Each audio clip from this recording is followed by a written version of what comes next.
ನಮಸ್ತೆ ರೈತ ಬಾಂಧವರೇ. ನಾವು ದಾವಣಗೆರೆ ಜಿಲ್ಲೆ ಚನ್ನಗಿರಿ ತಾಲೂಕು ವಡ್ನಾಳ್ ಬನ್ನಿಹಟ್ಟಿ ಅಂತಕ್ಕಂಥ ಒಂದು ಗ್ರಾಮದಲ್ಲಿದ್ದೀವಿ. ಸರ್ ನಮಸ್ಕಾರ ಸರ್.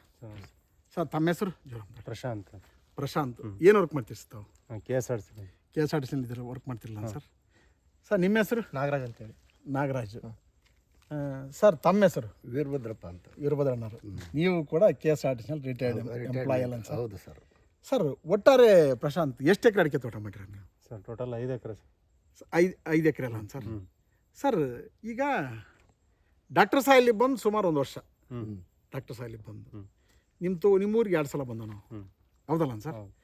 ಸರ್ ಈ ಡಾಕ್ಟರ್ ಸಾಯಿಲ್ ಕೊಡೋದಕ್ಕಿಂತ ಮೊದಲು ಇಲ್ಲಿ ಒಂದಿಷ್ಟು ಫಸಲಿ ಬಂದಲ್ ಗಿಡ ಅಷ್ಟು ಫಸಲಿ ಬಂದತಿ. ಹಿಂದೆ ಇಳುವರಿ ಏನದು ಸರ್? ಒಣಡಿಕೆ ಕೇಣಿ ಕೊಡ್ತಿದ್ರಲ್ಲ ನೀವು, ಹಿಂದೆ ಎಷ್ಟು ಕ್ವಿಂಟಲ್ ಒಣಡಿಕೆ ಬರ್ತದೆ ಸರ್? ಹಿಂದೆ ಸುಮಾರು ಒಂದು 32 ಕ್ವಿಂಟಲ್ಲು. ಅಲ್ಲ, ಹಿಂದೆ ಲಾಸ್ಟ್ ಡಾಕ್ಟರ್ ಸಾಯಿಲ್ ಹಾಕೋದಕ್ಕೂ ಮೊದಲು ಏನು 26 ಕ್ವಿಂಟಲ್ ಆಗುತ್ತೆ ಸರ್. ಮೊದಲು ಬರ್ತಿತ್ತು, ಮತ್ತೆ ಡೌನ್ ಆಯ್ತು, ಹೌದಲ್ಲ ಸರ್? 26 ಕ್ವಿಂಟಲಿಂದ ಈ ವರ್ಷ ಎಷ್ಟಾಗಿದೆ ಸರ್? ಈಗ 36 ಆಗಿದೆ ಸರ್. 36 ಕ್ವಿಂಟಲ್ ಅಂದರೆ ಒಂದು 10 ಬಿಟ್ಟು 30. ಅಲ್ಲಲ್ಲ, ಒಟ್ಟಾರೆ ನೀವು 12.5 kg ಕೊಟ್ಟಿದ್ದೀರಿ. 10 ಕ್ವಿಂಟಲ್ ಜಾಸ್ತಿ ಆದಂಗೆ ಆತಲ್ಲ ಸರ್? ಕೇಣಿಗೆ ಅವ್ರ ಲಾಭ ಬೇರೆ, ಹೌದಲ್ಲ ಸರ್? 12.5 kg ಕೊಟ್ಟಿರೋದ್ರಿಂದ ನಿಮಗೆ 10 ಕ್ವಿಂಟಲ್ ಜಾಸ್ತಿ ಆಯ್ತು, ಹೌದಾ? ಇದಾಗಲಿಕ್ಕೆ ಕಾರಣ ಸರ್ ಡಾಕ್ಟರ್ ಸಾಯಿಲ್ ಕೆಲಸ ಮಾಡೈತೋ ಅಥವಾ ಇಲ್ವೋ? ಮಾಡೈತಲ್ಲ ಸರ್? ಒಂದಿಷ್ಟು ಯಾವುದು ಮಣ್ಣಿನ ಜೈವಿಕ ಶಕ್ತಿ ಜಾಸ್ತಿ ಮಾಡೋ ಕೆಲಸಗಳು ಮಾಡಿದ್ರಿ.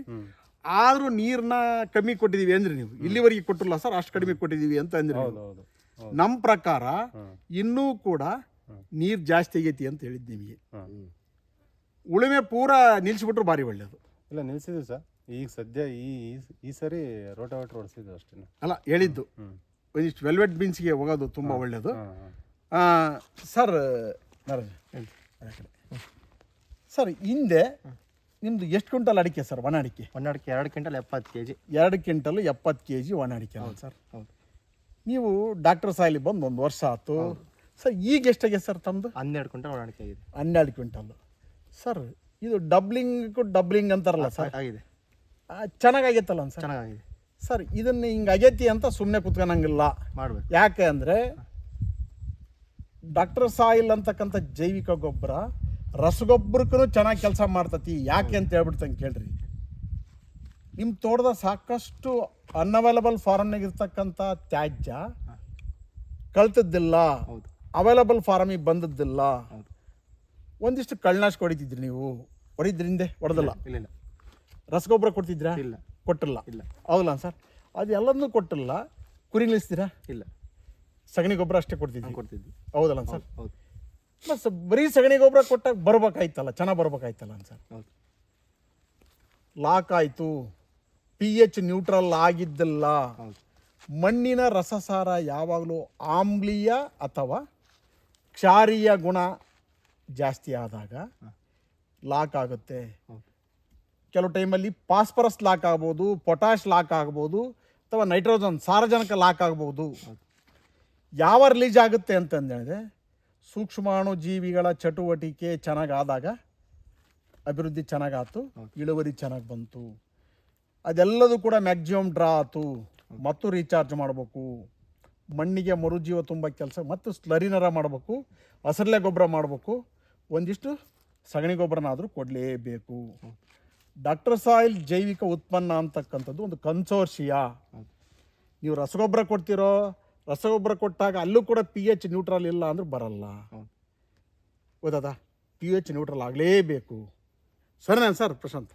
ಸರ್ ಯಜಮಾನ್ರು ಸರ್, ಅವತ್ತು ನಿಮ್ಮ ತೋಟಕ್ಕೆ ಬಂದಾಗ ನಿಮಗೆ ಒಂದಿಟ್ಟು ಆತಂಕ ಭಾಳ. ಹೌದು ಸರ್. ಹೌದಲ್ಲ ಸರ್? ಬರ್ತತೋ ಇಲ್ಲೋ ಸಾಕಷ್ಟು ಪ್ರಯೋಗಗಳನ್ನ ಸಾವಿರಾರು ರೈತರ ತೋಟದಲ್ಲಿ ನಾವು ಸಾಕಷ್ಟು ಪ್ರಯೋಗಗಳು ಮಾಡಿಸಿದ್ದೀವಿ. ಬರ್ತತಿಲ್ಲ, ಆತಂಕ ಇತ್ತು. ಈಗ ಚೆನ್ನಾಗಿ ಅಭಿವೃದ್ಧಿ ಆಗ್ತೈತಲ್ಲ ಸರ್? ಆಗಿದೆಯಲ್ಲ? ಆಗಿದೆ. ಈ ಸಲ 10 ಕ್ವಿಂಟಲ್ ಆಗಿದೆ ಅಂತಂದ್ರೆ? ಹೌದು ಸರ್. ಹೌದು. ಕೇಣಿದಾರ ಲಾಭ ಬಿಟ್ಟು ಹೇಳ್ತಿರೋದು ನಿಮ್ಮದು 36 ಕ್ವಿಂಟಲು. ಹೌದು. ಇನ್ನೂ ಜಾಸ್ತಿ ಆಗ್ಬೇಕು, ನೀರು ಜಾಸ್ತಿ ಆಗೈತಿ ಅಂತ ಹೇಳಿದ್ದು.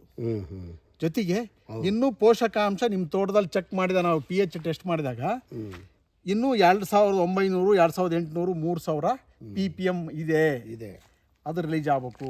ಹ್ಞೂ ಹ್ಞೂ ನೀರನ್ನು ಜಾಸ್ತಿ ಆಗಿದೆ ಸರ್. ಹ್ಞೂ ನೆಕ್ಸ್ಟ್ ನೀರು ಕೊಡಕ್ಕಾರ ನಾವು ಹೇಳಿವಲ್ಲ ಆ ಮೆಥಡ್ ಅನುಸರಿಸ್ರಿ ಅಂತಂದೇಳಿ. ಹ್ಞೂ ಸರಿನಾ ಸರ್? ಸರಿ ಈ ಗಿಡದ ಗರಿನಲ್ಲಿ ಬದಲಾವಣೆ ಆಗತ್ತಾ? ಗರ್ಭ ಆಗಿದೆ ಆಗಿದೆಯಾ? ಆಗಿದೆ ಆಗಿದೆ ನಿಮಗೆ ತೃಪ್ತಿ ಐತನ ಸರ್ ಈ ವಿಚಾರದಾಗ? ಆಯ್ತು ಸರ್ ಆಯ್ತು ಆ? ತೃಪ್ತಿ ಆಗಿದೆ. ನಿರಂತರವಾಗಿ ಮಣ್ಣಿನ ಸುಸ್ಥಿರತೆ ಕಾಪಾಡಿದಾಗ ಆಟೋಮೆಟಿಕಲಿ ಏನಾಗುತ್ತೆ ಅಂದರೆ ರೋಗ ಬಾಧೆ ಕೀಟ ಬಾಧೆ ಕಡಿಮೆ ಆಗುತ್ತೆ.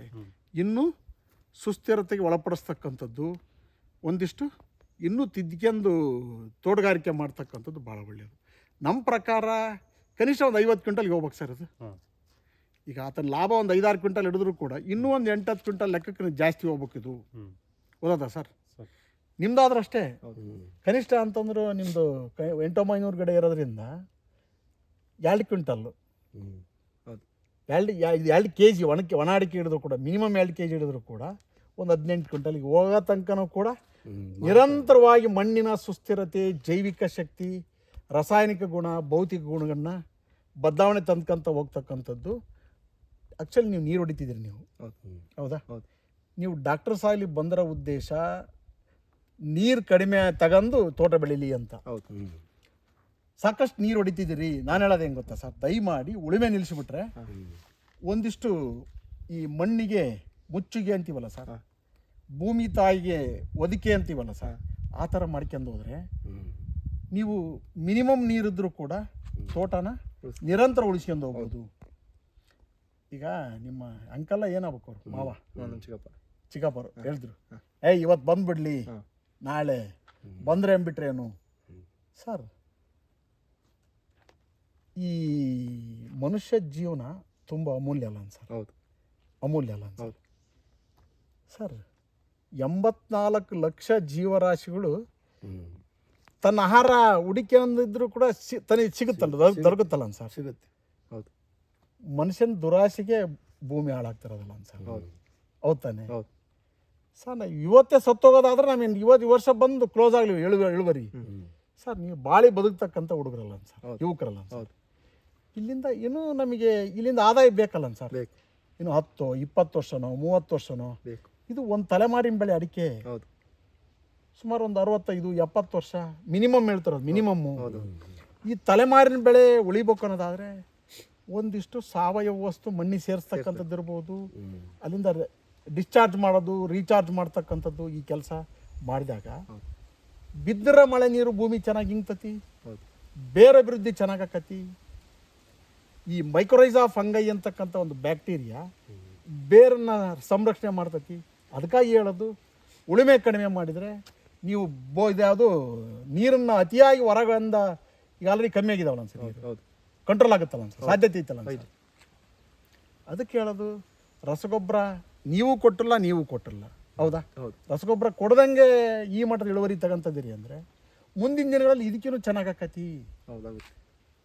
ನಿರಂತರವಾಗಿ ಸಸ್ಟೈನಬಿಲಿಟಿ, ಸುಸ್ಥಿರತೆ ಕಾಪಾಡೋದು ಭಾಳ ಮುಖ್ಯ. Thank you sir. Thank you sir. ನಮ್ಮ ಸಂಪರ್ಕ ಸಂಖ್ಯೆ ದಾವಣಗೆರೆ ಜಿಲ್ಲೆಯಿಂದ ವಿದ್ಯಾರ್ಥಿ ಭವನ್ ಸರ್ಕಲ್ ಹತ್ತಿರ ಅಂಬಿಕಾ ಡಿಸ್ಟ್ರಿಬ್ಯೂಟರ್ ಎದುರು ಡಾಕ್ಟರ್ ಸಾಯಿಲ್ ಜೈವಿಕ ಗೊಬ್ಬರ ಮಾರಾಟ ಕೇಂದ್ರ ಹಾಗೂ ಮಣ್ಣು ಪುನರುತ್ಪಾದನಾ ಕೇಂದ್ರ. ಸಂಪರ್ಕಿಸಿ. ಸಂಪರ್ಕ ಸಂಖ್ಯೆ 9972699813. ಮಹಾದೇವಪ್ಪ ಮಣ್ಣು ಪುನರುಜ್ಜೀವನ ಸಲಹೆಗಾರರು. ಇಲ್ಲಿ ಸಂಪರ್ಕಿಸಿ ಅಂತ ತಿಳಿಸ್ತಾ ನಮ್ಮ ವಿಚಾರಗಳಿಗೆ ವಿದಾಯ ಹೇಳ್ತೀವಿ. ಪ್ರಶಾಂತ್ ಅವ್ರಿಗೂ, ಅವ್ರ ತಂದೆಯವ್ರಿಗೂ, ನಾಗರಾಜ್ ಅವ್ರಿಗೂ ಧನ್ಯವಾದಗಳು. ಈ ಊರಿನ ಗ್ರಾಮಸ್ಥರಿಗೂ ಕೂಡ thank you one and all. ಇನ್ನೊಂದು ನಂಬರ್ ಹೇಳಿ ಸರ್. 9945774346. ಸ್ವಲ್ಪ ತೋರಿಸಿ ಮ್ಯಾಕ್.